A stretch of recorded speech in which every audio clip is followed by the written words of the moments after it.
fédération kɔnɔ n'an taara fédération kɔnɔ mun ye kunun wulada fɛ comité exécutif olu y'u ka ɲɔgɔn ye ba kɛ ɲɔgɔn ye mun a tun bɛ tali kɛla mun ye fédération malienne de football a ka entraîneur mun ka kan ka bila Mali aigliw kunna a tun baara fanba b'o kan o tuma ala y'a kɛ Mohamed Magasuba ale kɔni taara ka kɛ mun ye Mali équipe nationale a dege karamɔgɔ ye dege karamɔgɔ tun don maa kuma confirmé sisan kɔni a confirmera a tun ye intérimaire de mais sisan a kɛra entraîneur yɛrɛ ye o tuma mun ye DTN ye n'o ye directeur technique ye o bɛna maa wɛrɛ bɛna ɲini o bɛ di o ma n'o bɔra yen championnat national ligue 1 journée duurunan bolo dalen don an m'an da don la o tuma ka sɔrɔ ka taa kunnafoni tɔw kɔnɔna la an y'a fɔ bi ɲɔ ka ca wugu la mun y'an y'a fɔ cogo min kɛrɛnkɛrɛnnenya la an ka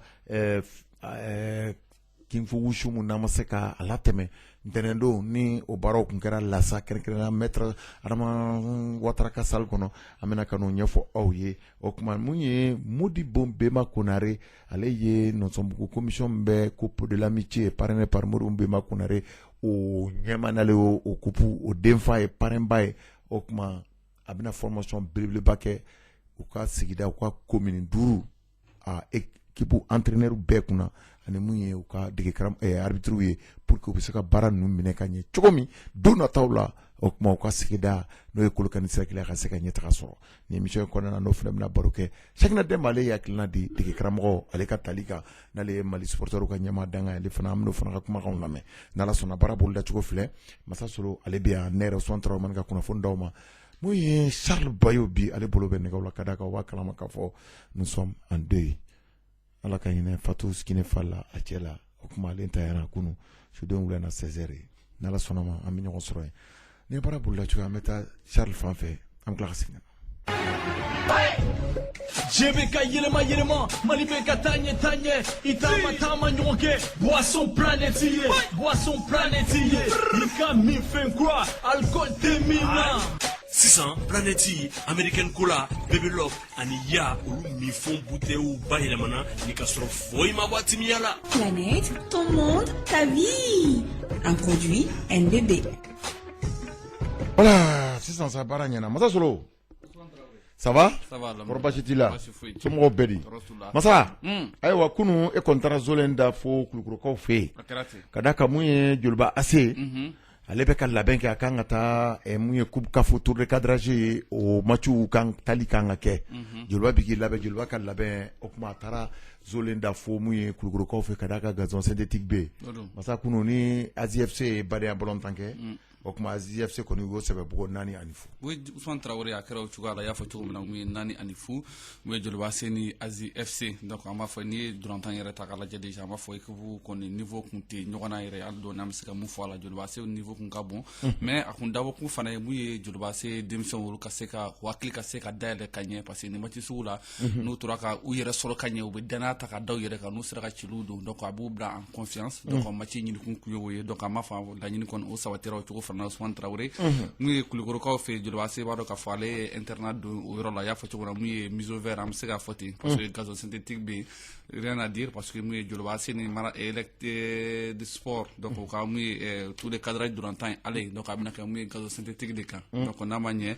bon kɔta kɔni laɲini kɛra mais a ma se ka sabati mais mun ye Kulukorota o sɔrɔla donc Joliba Ase taara mun ye internat o don o yɔrɔ la walasa kununko wula fɛ n'i y'a jateminɛ fana an b'a fɔ mun ye match in daminɛna kabiri 15h mun ye Stade Jara H kɔnɔna la kamasɔrɔ dɔwɛrɛ fana tɛ mun ye dimanche nata n'o ye Joliba Ase kan ka jouer 14h30 contre Elect Sport du Tchad donc o bɛ kɛ mun ye Mali yɛrɛ heure la donc kama donc Joliba jouera kabiri 15h an yɛrɛ taara sɔrɔ mun ye sanga 15 bɔɲɔgɔnko o taara a ko o kɔnɔna la donc Ousmane Traoré n'a jateminɛ n b'a fɔ Joliba Ase ni Azi donc an b'a fɔ mun ye waati fɔlɔ yɛrɛ kɔni kɔnɔna la mun ye sanga 9 o waati Ousmane Kulibali i tɔgɔma donc ale yɛrɛ bɛna Joliba ka celu fɔlɔ o sɔrɔ ka don sanga 9 o waati donc o de kɔfɛ mun ye sanga 30 ni sanga 4 waati Umar Kamara ale bɛna mun ye sanga 34 waati Joliba ka celu filanan o sɔrɔ ka don fo kana sanga 40 ani 4 waati tuguni Umar Kamara donc a bɛna ka doubler o kɛ Ousmane Traoré donc mi-temps bɛ bɔ o cogoya la ka taa Joliba Ase ale kanu na Joliba ka saba mun ye AZFC ale ka fu donc mi-temps bɛ yɛlɛ donc yɛlɛmani caman bɛ kɛ mun ye Joliba Ase ale fan fɛ nka Umar Kamara donc ale bɛ to a kunna de bi sanga 80 ni sanga 80 o waati donc a bɛna ka coup de chapeau signé donc a bɛna ka celu sabanan sɔrɔ ka don Joliba Ase ka bi 4 na Ousmane Traoré donc 4 ani fu donc joliba se ale bɛ seba sɔrɔ min ye Asie FC ale kan n'i y'a jateminɛ n b'a fɔ kɛnɛ in ka ɲi sa mun ye joliba se en tout cas an bɛ se ka fɔ a comité exécutif Ousmane donc an bɛ se ka fɔ a bɛɛ lajɛlen bɛ yen parce que ni président bɛ yen deuxième vice président bɛ yen secrétaire général bɛ yen supporter ka président fana tun bɛ kɛnɛ kan donc an bɛ se ka fɔ joliba bɛɛ tun bɛ Ousmane kɛnɛ kan n'a jateminɛ fana président yɛrɛ ka kuma na a bɛna ɲɛfɔ mun ye ɲana mɔgɔw fana y'u dɛmɛ kosɛbɛ walasa ka se ka ni labɛn o sabati cogo min na fo ka taa se mun ye stade yɛrɛ sɔrɔli ma ka se ka ni mise au vert o kɛ o cogoya la mun ye joliba se ale o fanfɛla la 4 ani fu dɔrɔntan kɔni bɛ kuncɛ o cogoya la a kuncɛlen sa an ka mun ye Seydou Diallo an k'ale kumakan lamɛn joliba se o jaratigi don. Bon, équipe kañ an bɛ préparation na hali bi an b'a la ka préparation continuer fo ka taa se match dɔw ma bon an kɔni bɛ yan nɔ caman bɛ yen nɔ u ka kɛnɛw ni na mais un certain fila b'an cɛla n'o ye Samuni Sise ye nɔ bon donc a bɛ se ka équipe déstabiliser dɔɔni mais an t'o don a kunkolo la bon donc an b'a la ka baara kɛ pour que an bɛ se ka phase ale entamer cogo min na nɔgɔya la cogo min na ka na retour gérer an fɛ yan. Ayiwa ani équipe min na ɲɔgɔn sɔrɔ tɔ ko LS Sport yala a bɛ équipe dɔn dɔɔni wa? Dɔnniya ba t'an ka équipe nin kan kosɛbɛ dɔnniya ba t'an kan mais an ye formation fitinin min sɔrɔ an b'a la ka baara kɛ n'o de ye quoi pour que an bɛ se ka laɲini bɛ se ka sabati cogo min na. Ayiwa joliba ka fanga bɛ se ka kɛ mun ye nin match in na? Bon an fanga bɛ se ka kɛ min ye ça c'est la solidarité comme o b'a n'a ka kɔrɔ quoi bon donc an b'o fanga bonya kojugu. Parce que n'i b'a la ka taa jouer mɔgɔ fɛ yen il faut que f'i ka solidarité an yɛrɛ équipe ka kɛ compatible a ka solidarité bonya kosɛbɛ quoi bon donc o b'an fanga ye kosɛbɛ n'an ye occasion min sɔrɔ an b'o bila jɔ kɔnɔ. Joli joliba bɛ voyage da ka d'a la mun ye LS Sport ye u ka so fana o fana ma nɔgɔn ye. Ouais an y'o information sɔrɔ u fɛ yen o ma nɔgɔn mais anw fana ka extérieur ka ɲi bon donc anw yɛrɛ b'an fanga fara ɲɔgɔn kan pour que an ka fanga ka bonya n'u ta ye pour que an bɛ se ka sebaya sɔrɔ cogo min na. Voilà, Seydou Diallo ale joliba ase ale jalatigi ni bɔra k'ale kumakan o de mɛn o bɔlen kɔfɛ mun ye Tidiane Menya Ɲamele donc mun ye joliba ase président donc ale fana tun bɛ kɛnɛ kan an ka fana kumakan labɛn jumɛn sabatilen don kɛrɛnkɛrɛnnen na mun ye dirigeant yɔrɔ pour que ka se ka nin tour ale ka se k'a labɛn cogoya min na. Labɛn min kɛra an ka niveau la o ye unité comité exécutif mɔgɔw sigilen na parce que an y'a dɔn k'a fɔ an bɛ jouer Tchad an bɛ jouer gazon synthétique de kan. Donc pour que o yɔrɔ kama an ye denmisɛnninw ta ka na n'u ye Kulukoro yan a yɛrɛ ɲuman na ka n'u bila internet la Kulukoro yan awa an selen yan fana fɛn o fɛn kan ka kɛ pour que mɔgɔ kana se ka u ka préparation u kana dankari u ka préparation na an y'o labɛn bɛɛ kɛ an bɛ fɛ ka mun fɔ ka fara o kan mun fɛ ka joliba comité exécutif ka wulikajɔ kan Kulukorokaw fana an bɛ foli bila Kulukorokaw ye joliba comité supporter min bɛ Kulukoro yan u ye baara mun kɛ équipe nali la an bɛ foli bila o équipe la ɲɛna supporteru fana u ye mun kɛ joliba sigili la Kulukoro yan an b'o fana foli k'u ye an kɔni miiri la ni labɛn tɛ fila ye kelen kɔni ɲuman kɛra i yɛrɛ ɲɛ bɛ voici le vice-président le président des supporters le secrétaire général ani ka fara n'a yɛrɛ kan an kɔni an dalen bɛ joueurs la an bɛ k'u bila condition bɛɛ la pour que an ka tɛmɛ tour de cadrage. Voilà, donc président Tidiane Ɲamele donc joliba se ɲamaba donc ni kɛra kununko mun ye Kulukorokaw olu fɛ Ousmane Traoré donc an y'a fɔ cogo min na mun ye joliba donc en tout cas an b'a fɔ o donna bi sɔgɔmada in na donc entraînement laban yɛrɛ bɛ kɛ bi wulada in na mun ye RMA kɔnɔ donc ka public yɛrɛ ɲɛkɔrɔ donc o hukumu kɔnɔna la 16h waati sa mun ye dege karamɔgɔ Kajo Georges donc ale bɛna mun ye conférence de presse o kɛ yanni sini tagali o ɲɛkɔrɔ la Ousmane Traoré donc mun ye kɛrɛnkɛrɛnnenya Modibo Kulibali secrétaire général donc ale bolonɔ bɛ ni bataki na Gawusu Sila ale Alassane Ousmane Traoré donc mun ye joliba se donc ale ni Maranata donc an b'a fɔ dimanche don de don tour de cadrage donc mun ye coupe de la confédération donc a bɛ kɛ 14h30 Mali ka heure la nka joliba se ni Ala ma basi kɛ ale bɛ bɔ yan sini k'i kunda mun ye Tchadikaw olu fɛ yen. Ok k'a fɔ ko joliba ka supporter minnu bɛ suguba kɔnɔ marche rose la ne b'a fɔ ko comité Mamadou Nene Jakite ko réunion ba b'u bolo ni Ala sɔnna ma jumadon 16h waati marche rose la o kuma ko joliba kanubaga n'a lafasabaga ko bɛɛ ka bɔ sugu kɔnɔ mɔgɔ bɛɛ lajɛlen k'u ka ɲɔgɔn sɔrɔ u ka ɲɔgɔn kɛyɔrɔ kɔrɔ la marché rose kɔnɔ ko u kan ka cotisation u kan ka joliba dɛmɛ ka da ka joliba bɛna taa farafinna ntolaciw la o kuma o kɔfɛ ko ka labɛnw fana kɛ mun ye an y'a fɔ cogo min na tour de cadrage kɔnɔna la u ka se ka tɛmɛ o la et puis ballontan tɔ wɛrɛ min n'o ye championnat ni fɛn tɔ minnu bɛ yen sa ka se ka ɲɔgɔn dɛmɛ o baaraw ka se ka kɛ ka ɲɛ Adama Mbaye ale ye nasa man ka président o ka ci don Adama Kante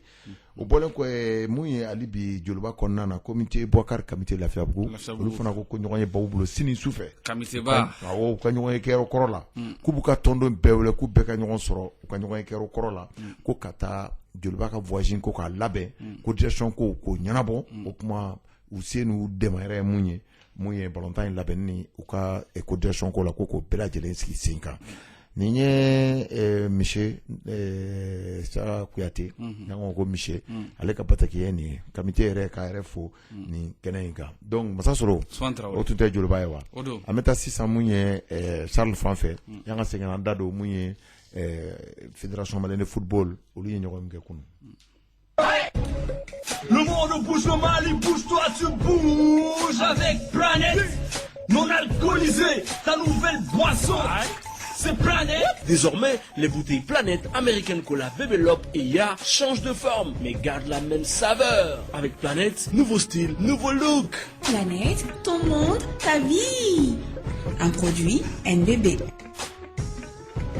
Aïwa, Libano, on va faire ce qu'on a encore là. Massa Solo. Ousmane Traoré. Nambora Djulba Sekono, Ameta Fédération Kono. Odo. Notre Fédération Malienne de Football Kono, comité exécutif Kono, Yonyoye Baké. Nyoye Mou, Abetalike, Mouye, Angate Karamo Croix. Oka, Okola. Kadaka Bera Bakalama. Les Kramoro allaient tomber par intérim. Oh, Kadaka. Yɔrɔ bɛɛ b'a dɔn ni i bɛ par intérim wajibi de don a ka sɛbɛntiya k'i sigi yɛrɛ yɛrɛ walima i ka bɔ yen pour que baaraw bɛ k'a kɛcogo la ala y'a kɛ kunun u ka ɲɔgɔn ye kɔnɔna na fédération malienne de football Dakar la a kuma cayara parce que bɛɛ y'i ta fɔ nka laban kɔni kɛra mun ye a tora mun ye ɲɛmaaba yɛrɛ n'o ye président yɛrɛ o kuma yɛrɛ kɔni bila la ɲɛ ka décision ta k'a ɲini bɛɛ ka jɛn n'a ye o kuma u ka magasuba kɛ fédération malienne de football u ka kɛ Mali équipe u ka entraîneur ye ka san 2 d'a ma 2 ans de contrat 2 ans de contrat nka an tɛna se k'a don détail bala la parce que a détail bɛɛ t'an bolo mais quand même ministère des sports n'a tun ye bɛnkan minnu kɛ an tila o sarako n'o fɛnw de bɛ continuer o kuma donc san 2 b'a bolo nka a bɛna bɔ directeur technique ya la o hukumu kɔnɔna la o de kɛra kunun wulada fɛ ni fédération o décision ta o kuma an b'a fɔ cogo min na o baaraw o de kɛra donc k'a fɔ bɛɛ lajɛlen k'a fɔ désormais Mohamed Magasuba est le nouvel entraîneur de l'équipe nationale du Mali o kuma san 2 b'a bolo o baaraw kadira kɔnɔ nka a b'a jɔyɔrɔ bila directeur technique ya la o kuma hukumu kɔnɔna la an kɔni bɛ se ka mun fɔ mun ye maa caman kumana nka pour le moment an ye supporters ka vice président ta sɔrɔ mun ye Cheikhna Demba ye ale ye mun fɔ kɛrɛnkɛrɛnnenya la a nominen kɔfɛ an k'o lamɛn Cheikhna Demba supporters ka vice président. Bon, Magasuba a taara hali n'a sɔrɔ wagati dɔ an n'a fɔra ɲɔgɔn kɔ dɔɔni Magasuba mana ta an b'a accompagner munna entraîneur choisili supporteru a ye lamɛn dɛ Cheikhna Demba mankan don an ka jamanatigi n'o ye IBK ye n'o bɛ fɛn bɛɛ sanfɛ Mali la ballontan ninnu ye fɛn dɔw de a sariyaw de bɛ yen mɔgɔ kelen min bɛ se ka entraîneur ta Mali bɛɛ o ye bureau fédéral Bavie n'a ka mɔgɔw n'olu ye entraîneur ta bon anw b'a entraîneur an b'a accompagner mais an bɛ fɛ entraîneur fana ka anw faamu kiritigi ninnu ye wajibi de ye baara kɔnɔna na n'i ye mɔgɔ kiritigi a b'a tigi permet défaut fitinin minnu bɛ yen k'olu corriger o kɔrɔ tɛ k'a fɔ an t'a fɛ Magasuba ne yɛrɛ kɛlɛ journal Jolibo Magasuba ye mais ni fɔɲɔgɔnkɔ nana an b'an pan o bɛɛ kunna supporteru Magasuba de taara bi ka entraîneuriya kɛ Mali la an b'a accompagner an b'an seko kɛ n delila ka kuma dɔ fɔ a ye n ko Magasuba ko naamu n ko diɲɛ dugu dugu la ni ballontan banna joueurs bɛ na supporteru fo ne bɛ taa u nɔfɛ diɲɛ dugu dugu la c'est comme ça e de entraîneur a fɔ joueurs ye ni ballontan banna u kana supporteru fo an t'a fɔ n'u ka photo ta o yɔrɔ la jama ka ca wa man ne yɛrɛ ne bɛ bɛɛ bolokɔrɔ ni photo ta ka di mɔgɔ min ye aw yɛrɛ y'a ye n tɛ ban photo ta ma fɛn fɛn man'u diya an bɛ jɛ k'o kɛ faso ko de don ala ka Mali gagne. Ayiwa nin ye Cheikhna Demba a ye mun sɔrɔ ka fɔ masa sɔrɔ i yɛrɛ tulo y'a mɛn. non bamanankan don. Yɔrɔ kuma caman t'a la o. non kuma caman t'a la a bɛ faamu. a bɛ faamu. o kuma an b'a fɔ o la. parce que o de b'a yɛrɛ k'a fɔ mun ye jamana ko don ni karisa man di ni karisa man di o ko tɛ o n'i bɛ ɲɛmɔgɔya la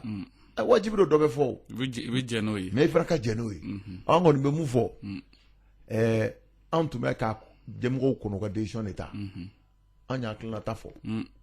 ko ka kɛ cogo min fila tɛ to maa kelen bolo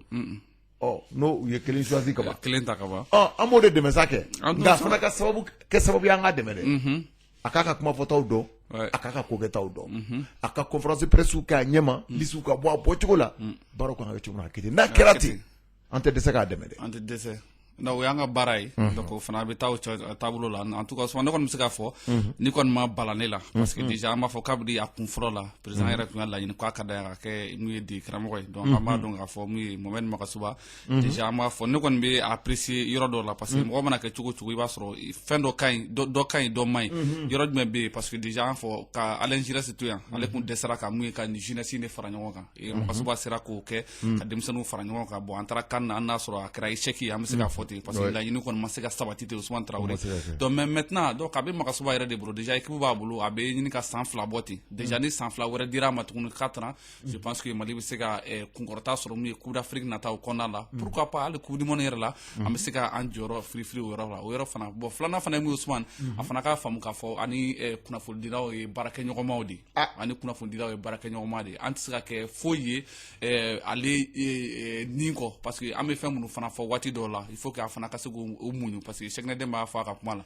journaliste fana tɛ se ka fɛn bɛɛ fɔ ko k'a ka ɲi an yɛrɛ b'a dɔn an tɛ se ka fɛn bɛɛ fɔ k'a ka ɲi mais Makasuba yɛrɛ de k'a faamu en tant que mun ye responsable premier responsable du football malien bi an bɛ se k'a fɔ ten donc a fana k'a ka responsabilité ta Ousmane n'a bɛ sélection fana kɛ Ousmane sélection tɛmɛnen an tɛ se ka ɲinɛ o fana kɔ donc a kana kɛ o cogoya ninnu ye a kana kɛ tâtonnement ye mɔgɔ minnu banalen don minnu blessé len don minnu tɛ fɛn na Ousmane jɛ ka k'olu bɛɛ lajɛlen kɔ maintenant a k'a ɲɛsin équipe ma ka se ka ni kura don équipe na tuguni dusu bɛ denmisɛnninw na a ka se ka dusu wɛrɛ don u la tuguni mun ye déjà an b'a fɔ solidarité bɛ nin joueur ninnu ni ɲɔgɔn cɛ surtout ni génération ninnu ni ɲɔgɔn cɛ Ousmane donc a ka se k'olu appuyer kosɛbɛ pour que CAN nata vraiment Mali ka se ka ye mun ye podium kan pour que an ka se ka an ka Coupe du Monde fɔlɔ fana sɔrɔ mais yɔrɔ dɔ fana fɔ Ousmane Traoré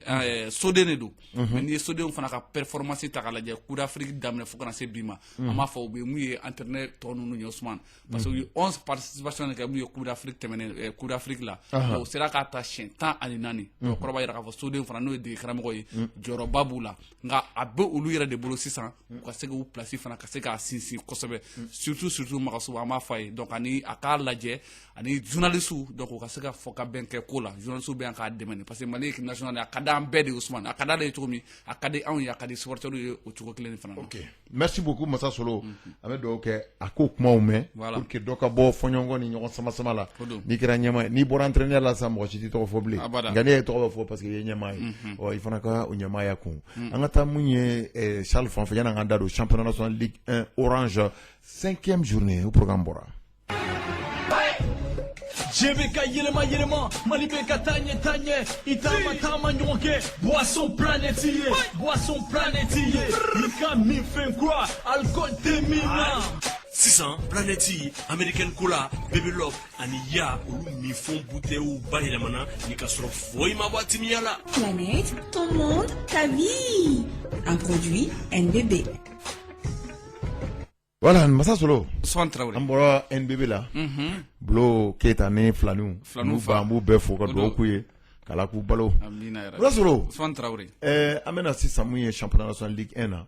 o ballontanw bolo dalen don ka daminɛ sinikɛnɛ ma fo dimanche Ousmane o don y'a fɔ cogo min na mun ye championnat national Ligue 1 Orange ale ye tile 5 dɔrɔnciw bɛ daminɛ sinikɛnɛ n'o ye jumadon yɛrɛ o la sisan an b'a fɔ mun ye Kalabankaw n'o ye AS Performance ka bɔ Kalaban donc olu ni mun ye AS Police bɛna ɲɔgɔn sɔrɔ donc o bɛ kɛ mun ye 16h o waati Ousmane Traoré donc a bɛ kɛ mun ye Kulikurukaw olu fɛ 15h45 pardon donc a bɛ kɛ Kulikurukaw olu fɛ donc o donanci kelen de bɛ mun ye jumadon o la sibiridon sa mun ye Kulikuru hali bi mun ye CS Dugolonwula ale ni Soni bɛ ɲɔgɔn sɔrɔ o ye 15h45 ye Bamakɔ yan nɔ mun ye Tomorobukaw fɛ stade Mamadou Konate ale kɔnɔna la donanci 2 o de bɛ San Salif Keita ale ni USC Kita olu b'u kɔ da ɲɔgɔn kɔ la o ye 16h ye donc n'o dɔrɔntan kun cɛra 18h waati Asom ni Black Star ka bɔ Badalabu olu b'u kɔ da ɲɔgɔn kɔ la dimanche don sa ni donanci 6 ye stade Modibo Keita ale o kɔnɔna la sa mun ye Stade Malien de ASC Bamako ale ni US Buguni olu bɛ ɲɔgɔn sɔrɔ o 16h o 18h waati mun ye ASB ni LCBA bɛ ɲɔgɔn sɔrɔ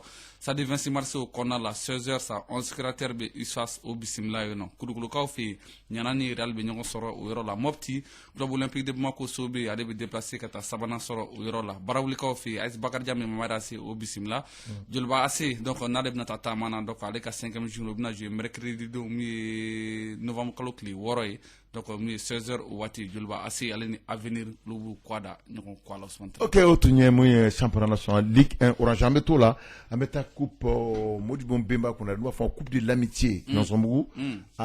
Masa Solo n b'a f'i ye nin coupe in a bɛ ɲini ka kɛ an b'a fɔ cogo min laadaba ye laada mun ni a wuli man di ka d'a kan san o san coupe in bi da o kuma coupe in n'i y'a jate minɛ Modibo Bemba kunna ale y'a den fa ye maintenant san o san a bɛ ka dɔ fara a ɲɛli n'a yangan kan a daminɛna ni commune 2 ye édition fɔlɔ la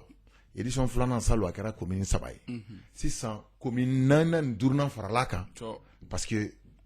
troisième édition bɛna kɛ olu bɛɛ bɛ participer donc o hukumu kɔnɔ a ye formation de boloda arbitres ani entraîneurs ye pour que u ka labɛn yanni a ballontan ka daminɛ parce que a bɛ komi ale de ye commune 5nan n bɛ se fɔ cogo di Nɔnsɔnbugu le cercle de Kolokani a bɛ komi ale de y'a championnat nin y'a championnat de ye coupe de l'amitié donc an ka lajɛ an y'a yɛrɛ ɲininka formation in bɛna kɛ cogo di a bɛna kɛ yɔrɔ jumɛn parce que an y'a ye k'a fɔ ko n'i y'a ta ka lajɛ arbitre 20 de bɛna former entraîneur 25 formation bɛ kɛ tile 3 ka daminɛ juma ka taa kuncɛ dimanche o kuma a bɛ kɛ kɛnɛkɛnɛ u ka foyer de jeunes na mun ye Nɔnsɔnbugukaw fɛ yen an ka lamɛn Modibo Bemba Konare a ye formation in a bɛ mina kɛ cogo min na a k'o fɔ an ye. Hakilila min bɛ ne na supporteru Sɛkinɛdɛma mankan don ne b'aw bɛɛ fo supporteru a y'aw seko kɛ ni mɔgɔ ye miiri Mali gɛlɛya ma ka 100 k'u kan. Voilà n ko nin yɔrɔ la Masa Solo n ko Modibo Bemba Konare Sɛkinɛdɛma a ye ko ta ale k'a jɔ fɔlɔ ale ye dɔ fɔ an bɛ Modibo ta in la ta fɔlɔ ko coupe de l'amitié ko formation bɛ ka k'o kɔnɔ k'o ɲɛfɔ fɔlɔ Nɔnsɔnbugu après an bɛ sɔrɔ ka segin ka na. Man b'i fo n bɛ Kiledu lamɛnbaga bɛɛ fo salon an ye formation dɔ organiser yanni an ka deuxième édition cɛ bon pour que k'an ka arbitre former bon an nana ye a ye dɛmɛba don an ma an ka coupe organisation na donc finale yɛrɛ don an y'a layidu ta u ye k'a fɔ an bɛna formation yɛrɛ boloda pour que dɔ bɛ se ka fara u ka niveau kan cogoya min na et puis n ko an tɛ da o ma an bɛ entraîneur fana former parce que ni arbitre formera o ye fɛnba ye mais ni entraîneur fana formera a bɛ se ka halisa dɛmɛba don an ma parce que olu ye ko yɛrɛ ŋulumaw de ye donc o hukumu kɔnɔna na an y'a essayer ka organiser bon n'Ala sɔnna le 25 formation bɛna daminɛ a lancement bɛna kɛ bon an bɛ an nimisi wasalen don parce que min kɛra o ɲanen o tun ye commune 3 ye donc commune 2 wɛrɛ nana ka na fara an kan k'u bɛ fɛ ka fara baara in kan an ye wele bila o fana ka entraîneur n'u ka arbitre bɛɛ ma olu fana nana fara an kan donc n'Ala sɔnna an bɛn'u bɛɛ former pour que an yɛrɛ ka sigida la cercle yɛrɛ bɛɛ kɔnɔ Kolokani cercle yɛrɛ bɛɛ kɔnɔ ballontan ko bɛ se ka kɛ bɛn ni kelenya kɔnɔ cogo min na k'a sɔrɔ mankan ma k'a la tuguni nin y'o espérance jira an na parce que ne yɛrɛ famana k'a ye ballontan yɔrɔ la i bɛ sijɛw ye ballontan yɔrɔ la an ka yɔrɔ la ne kun famana k'a ye mais an y'a ye k'a fɔ nin ko in kɛra basigi ni bonya min kɔnɔ ka da formation in yɛrɛ bénéfice kan sijɛ min tun bɛ terrain na ni kuma diyara n b'a fɔ o de tun ka ca ni denmisɛnnin ye donc nin b'a jira k'a fɔ ballontan ka di mɔgɔkɔrɔbaw ye mais kɛlɛ min b'a la o de b'a nege b'u la donc nin formation in an bɛ fɛ nin ka kɛ sababu ye an ka commune dɔrɔn tɛ commune fɛn o fɛn ka surun an na n'an bɛ se ka u dɛmɛ min don u ye ne b'a dɛmɛ don u ye pour que ballontan ko désormais a ka se ka kɛ an ka sigida la ka sɔrɔ mankan ma bɔ a la. Ayiwa o bɔlen kɔ ye Modibo Konare pourquoi e yɛrɛ bɛ nin coupe in da i b'a da kun jumɛn na commune in kɔnɔ. Bon kupu in an y'a jateminɛ dɔ kɛ an y'a ye k'a fɔ balontan a mankan ka can kɛra sababu ye wagati dɔ la denmisɛnninw kun tɛ se ka bɛn ka foyi kɛ ɲɔgɔn fɛ donc ne yɛrɛ n'a jateminɛ k'a fɔ balontan ye sababu ye n'a kɛcogo ɲɛna a bɛ se ka kɛ sababu ye ka mɔgɔw gɛrɛ ɲɔgɔn na donc an kɔni nana kɛ sababu ye ka bɛn ni kelenya bɛ se ka nati an ka sigida la cogo min na mɔgɔw bɛ se ka bɛn kelen ma cogo min na ka ɲɔgɔn minɛ hali ni balontan ko dɔrɔn tɛ ni fɛn wɛrɛ nana u bɛ se ka jɛ k'a kɛ ɲɔgɔn fɛ cogo min c'est pourquoi chaque fois an b'o f'u ɲɛna jɛra ka balontan ko in labɛn ka ɲɛ ɲɔgɔn fɛ cogo min na n'an ka sigida ko fɛn o fɛn nana u ka jɛ k'a labɛn ɲɔgɔn fɛ o cogo la donc an y'a jateminɛ k'a fɔ a daminɛni ni bi cɛ tiɲɛ yɛrɛ la an bɛ ka a jɔyɔrɔ ye donc an bɛ ala tanu continuer k'o b'a yira k'aw bɛ continuer ka dɛmɛ kɛ nin cogo in na n'ala sɔnna an se dɛmɛ fɛn o fɛn an b'o fɔ an y'o fɔ autorité locale ɲɛna u fana bɛ k'an dɛmɛ an y'a f'u ye halisa u k'an dɛmɛ n'an seko ye fɛn o fɛn an b'o kɛ parce que bɛɛ jɔyɔrɔ dɔ bɛ bɛɛ la faso jɔli la donc an jɛniyɔrɔ ye min ye an b'o f'i n'ala sɔnna ayiwa n'ala sɔnna ma lancement Musa Solo formation et lancement bɛ kɛ jumadon sɔgɔmada fɛ 9h wagati maison de jeunes na Nɔnsɔnbugu an y'a fɔ cogo min maintenant a bɛ kɛ mairie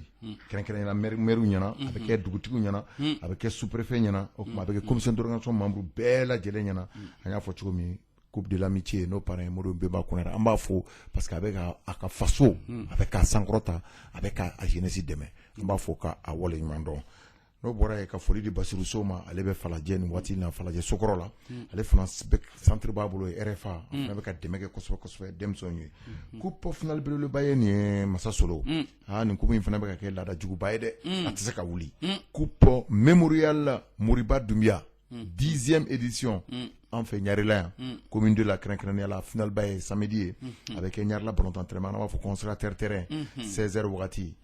11 créateurs Joliba AC o kuma a bɛ kɛ 11 créateurs ka terrain kan 16h wagati Chaka Traoré Pele ale de bɛ ka organiser la famille Doumbia an b'u fo ka d'a kan san o san u bɛ nin coupe in labɛn an bɛ taa coupe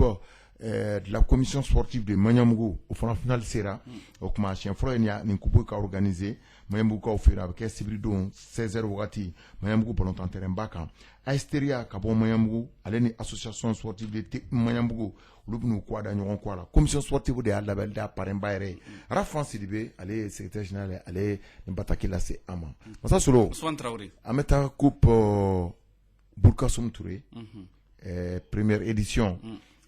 deuxième édition je vais dire n'a kɛra n y'a fɔ cogo min sibiri tɛmɛnen awɔ a kɛra mun ye AS Kano ale ka ballontan terrain ba kan an y'a fɔ ko Kingi ale ye se sɔrɔ KGT kan 2-0 Fuseni Bambera sanga 29 ni Fuseni Fufamori Sogodogo sanga 31 olu y'a biw don a kɛra jamaba ɲɛna ɲɛmaa caman tun b'a kɛnɛ kan Mohamed Ɲare n'ale ye maire Bulkasumugu fo ka taa se mun ye Seydou Traoré ma ale ye député fo Sikaso ale tun b'a kɛnɛ kan Birahima Diko ale fana ye député Barawulikaw ka député don ale tun bɛ kɛnɛ in kan Alaye Guindo ale ye bureau national CODEM o membre ye fo ka se mun ye Bakari Kamate ma ale ye vice président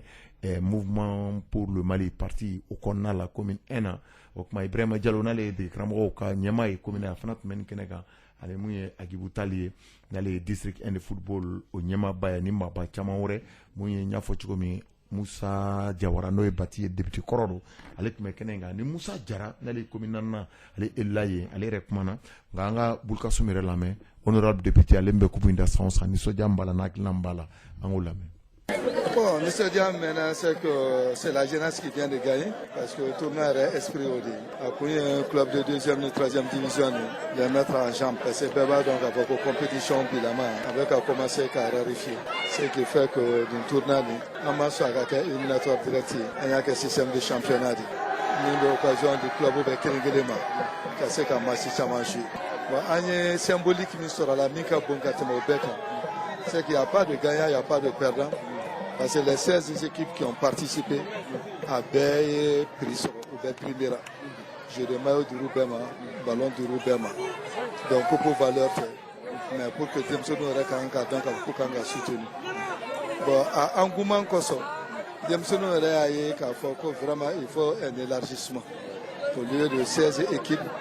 on va faire une 3e édition avec elle. On a élargi jusqu'à 24 équipes. D'abord, avoir un système de championnat, ça demande beaucoup d'argent. Et ça fait un coût important. Mais le plus important, c'est pas l'argent là. C'est le fait que les gens nous soutiennent ou Kabara là, pour que Kaseka ou encourager. Ensuite, Kaseka vivacité du club. J'ai accédé à leur requête. Il y a eu 2 mois qu'à faire sans retard. nous va élargir jusqu'à 24 équipes. Sans problème, je suis prêt encore à ce qu'on accompagne au organisation. Voilà, ni tun ye honorable Bulkasuma Dra mun sɔrɔ ka fɔ an ye kupu in a kɛnɛ kan o kuma masa Solo k'a bɛ tɛmɛ hali 24 équipes kan n'u ko ko k'a layɛlɛn ka taa a b'a yɛrɛ parce que olu bɛ fɛ ka dɛmɛ de kɛ parce que olu fana dɛmɛna u ka denmisɛnninya la a y'o de fɔ an ye an b'a fɔ ka waleɲuman parce que nin y'a siɲɛ filanan a b'a da a tun y'a jɔ de a kun ka baara de don mais a kun y'a jɔ kɔsɛbɛ a y'a reprend parce que denmisɛnninw taara ɲin'a fɛ donc an bɛ foli k'a ye ko Ala ka a bolo mɛn a ka baara la donc masa Solo n'an bɔr'o la ko an ka denmisɛnw u ye badenya balontan kɛ dɛ n'o ye U20 ye o don Ousmane Traoré donc bi sɔgɔmada in na min ye stade du 26 mars ale kɔnɔna la i b'a dɔn k'a fɔ nin waati in na min ye Mamtou Kane Mourle ale ni Brema Konate donc olu bɛ labɛn na nin waati in na ka taa n'u ye tournoi UFOA la donc o kɛnɛ kan mun kan ka kɛ Guinée équatoriale donc hukumu kɔnɔna na an b'a fɔ bi sɔgɔmada in na u ye badenya balontan kɛ min ye Sani Salif Traoré ale hukumu kɔnɔ ale fɛ donc Sani Salif Traoré yɛrɛ min ye commune duurunan CST équipe de don u bɛ 2-3 o de la Ousmane Traoré donc an b'a fɔ min ye Mamtou Kane Mourle a n'a ka denmisɛnw olu kɔni sɛbɛn sɔrɔ min ye 3 ani 2 donc Mamadou Kamara ale ni Mamadou Kamara ale tulu 2 don U20 fan fɛ Fili Traoré donc ale fana ye bi 1 sɔrɔ ka don donc nin bɛ kɛ min ye badenya durantan wɔɔrɔnan o ye Ousmane donc sini sɔgɔma donc Mamadou Kamara an ka petini ye Black Star ouais Mamadou Bassirou Kamara voilà o yɛrɛ don Ousmane donc ale tulu 2 non a bɛ se balontan na ni dege karamɔgɔ dara la a bɛ se ka ko dɔ kɛ donc sini ni Ala ma basi kɛ badenya durantan bɛ sen na mun ye U20 olu ni JA donc olu b'u kɔ da ɲɔgɔn kɔ la a bɛ kɛ stade du 26 mars la donc nɛgɛ kaɲɛ 8 o waati ok merci beaucoup Masa Solo n'an bɔr'o la sa Masa Solo an bɛ taa fɔ mun ye Lassa lasakaw fɛ yen an b'a fɔ ko kɛrɛnkɛrɛnnenya la senfili ani bolofili o maaw kɔni tun labɛnnen bɛ yen bɛ fɔ cogo min na ko Ousmane Traoré man o kuma Masa Solo King Fu Wushu kɔnɔ o kuma n'a denfa kun ye André Traoré o kuma ani an y'a fɔ salle min y'a labɛn sa o salle de maître Adama Ouattara ka salle ye King Fu Wushu don o kuma salle ni ɲɛma tɛ maa wɛrɛ o ye Yakuba Konare ye an bɛ se ka mun kɔni fɔ n'i y'a ta ka lajɛ jaabi ko la kɔnbaw kɔnɔna na catégorie musomaninw fan fɛ kilo 35 ka taa 40 na Aminata Ouattara ale ɲɔgɔn ma sɔrɔ yen cɛmaninw fan fɛ kilo 40 na Bakari Ouattara ale fana ɲɔgɔn kun tɛ yen 50 kilo la Amidou Koulibaly ale fana kɛra ŋana ye ani plus de 70 kilo la Cɛkoro Bagayogo ale fana kɛra ŋana ye n'o bɔra la mun ye an b'a fɔ cogo min na résultat taw avec bâton Amidou Koulibaly o kuma ale kɛra ŋana ye nɔ musow fan fɛ Aminata Ouattara ale kɔni tiɲɛna a ka ɲi kojugu minɛcogo t'a la non minɛcogo t'a la cɛmaninw fan fɛ Dawuda Jara o kuma ale kɛra ŋana a ka dangan kɛra Magan Koulibaly ye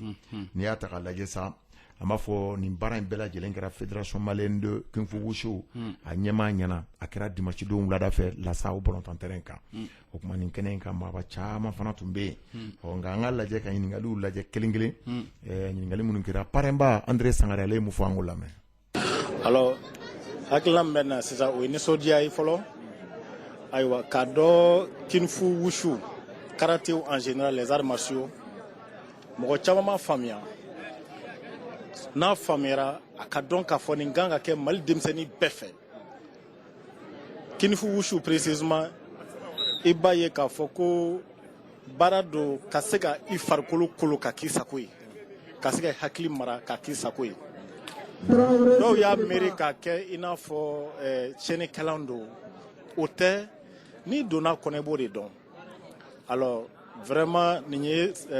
discipline ye min kan ka dɛmɛ min kan ka soutenu Mali autorité wɛrɛ fɛ bi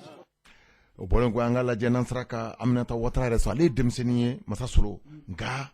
tiɲɛ yɛrɛ la a baara min yira an na don a nɔ nin bɛ se ka kɛ don dɔ ŋanaba ye Mali la Aminata Ouattara an ka lamɛn an m'a daminɛ vucɛ an m'a daminɛ Charles Nshuan Batiza premier la an bɛ b'o la an m'a daminɛ deuxième la ka taa n'an ka ni premier kɛ an taa n'an ka ni deuxième n'an tilala la an bɛ Sergi former ka combat kɛ n'an tilara combat la an bɛ Sergi jɔ an bɛ o don ta bila o don nata kun kɛra an ye Sergi former n'an ye Sergi former kelen bɛ don o b'a ka taw kɛ n'o y'a ka taw kɛ wo bɛ ci o la walasa a tigi kana siga a kana fili o la ni wo cira a tigi la a tigi bɛ bɔ dɔ wɛrɛ bɛ don. Mais puis, il y a des démonstrations o ye Charles Nshuan Batiza première version ye. Première version. Il y en a 6 52 sɔrɔ mɔgɔ si m'o ɲɔgɔn sɔrɔ fɔlɔ an bɛ se k'a fɔ ko peut-être e ye première ye e ye san ye san joli ye. Ne ye san 13 ye. E bɛ école la. Awɔ. Classe joli. 9e année. ayiwa yɛrɛ k'a lajɛ masa solo nin denmisɛnnin sini ɲɛnasigi b'a bolo an ka Adama Ouattara lamɛn ale yɛrɛ ɲɛmaaba ye n'ale ye salle ni tigɛ mais ale denmuso de fana Aminata ye a kɛlen bɛ k'a kalan ka ɲɛ an ka Ouattara yɛrɛ lamɛn Adama maître. Et vraiment, puis les mots me manquent souvent, tellement que nous sommes jara et bara yɛrɛ kɛcogo la et ka bɔ jama fana bɔyɔrɔ cogo kan n'i y'a ye an bɛ localité min na lasa ko ka gɛlɛn et quartier mun don aw yɛrɛ nana la bi aw y'a ye a nacogo bɛ cogo min na donc vraiment an ye baara in daminɛ gɛlɛya la mais bi alhamdulillah an bɛ ka nɔgɔya la vraiment nisɔndiya ka bon kosɛbɛ kosɛbɛ et surtout ka aw fana fo aw mun y'a accepté ka don an jigiya kɔrɔ ko in na et surtout e yɛrɛ man an sere ma don min na k'a yirira an bɛ fɛ k'an ka kubu tɔgɔ dayira i ye fɛn caman fɔ an ye i y'an bilasira ni fɛn caman ye vraiment o diyara an ye. Nin ye Ouattara ye mun sɔrɔ ka fɔ an ye an b'u fo parce que fana y'an bonya ka d'an na o bɔlen kɔ an ka lajɛ n'an sera ka Yakuba Konare ale de ye salle ni président b'a la ale de ye ɲɛmɔgɔ ye parce que financement misɛnninw b'a la ni mɔgɔ tɛ yen o fana ka gɛlɛn an ka lamɛn. Bon hakilima min bɛ ne la c'est-à-dire kinifusu yɛrɛ sport min ye ne yɛrɛ n ye dɔɔnin k'a la parce que kinifusu a ka ɲi ka tɛmɛ sport caman kan parce que kinifusu ye sport bɛɛ lajɛlen de faralen ɲɔgɔn kan taekwondo ni judokan ninnu bɛɛ faralen ɲɔgɔn kan c'est l'ensemble des arts martiaux donc confondu o bɛɛ de faralen bɛ ɲɔgɔn kan ni o bɛ kinifusu de fɔ. Donc aramun do a ka ɲi hadamaden ma hakili ma a ka ɲi kɛnɛya ma donc i b'a dɔn k'a fɔ armaso kinifusu a ka di ne ye ka tɛmɛ armaso tɔ nin bɛɛ lajɛlen kan. Nin ye président salle président ale ka kuma Yakuba Konare an ka kuncɛ ni Dirisa Kulubali n'ale fédération malienne de kinifusu a ɲɛmaaba yɛrɛ tun bɛ kɛnɛ kan mun kɛra ɲɛna a fana nisɔndiyalen don a la. Bon la mɛna fɔlɔ yanni ka don kuma na an bɛ aw fo aw journaliste fo parce que bamananw ko ŋunu tɛ san sɔrɔ juru kɔ. Donc an bɛ kɛnɛ min kan bi Ouattara tɛ dunan ye anw ma parce que an baaraka ɲɔgɔn de don ale yɛrɛ bɛ fédération kɔnɔ an ka organisateur de don communication de don donc kɛnɛ in kɔni kɛnɛ wasalen de don parce que denmisɛnninw bɛ ka min kɛ ka yira an na wulada na a b'a yira k'a fɔ ko a bɛ baara min na baara lankolon tɛ parce que mɔgɔ caman bɛ kunfin in faamuya mais mɔgɔw commencera k'a faamuya sisan fɛn min don faut que baara ka daminɛ club la ka bɔ yen ka na comité la ka bɔ comité la ka taa ligue la n'u bɔra ligue la u bɛ taa fédération hukumu kɔnɔna na donc n'o waati sera de u bɛ commencer ka bɔ jamana kɔ kan donc u yɛrɛ b'a ye k'a fɔ ko laɲiniw bɛ sabati o waatiw de voilà. Voilà nin tun ye an y'a fɔ cogo min an ye reportage min kɛ Lassa kɛrɛnkɛrɛnnenya an b'a fɔ cogo min salle mun n'o ye CPU ma kɛrɛnkɛrɛnnenya la komi naaninan na Lassakaw fɛ yen nɔ n'o maître ba ye Adama Ouattara ye a n'a ka kalanden sa n'o ye Adama Kulubali ye an b'u fo Adama Kulubali maître élève Adama Kulubali a ka jɔyɔrɔ bonyana nin baara la kosɛbɛ kosɛbɛ maa o maa taara k'u bɛɛ fɔ k'u bɛɛ waleɲuman dɔn Ala k'an bɛn a ɲɔgɔn wɛrɛ ma merci Charles Bayo. JBK yelema Mali bɛ ka taa ɲɛ i taama ɲɔgɔn kɛ boisson planète ye i ka min fɛn kura alcool tɛ min na.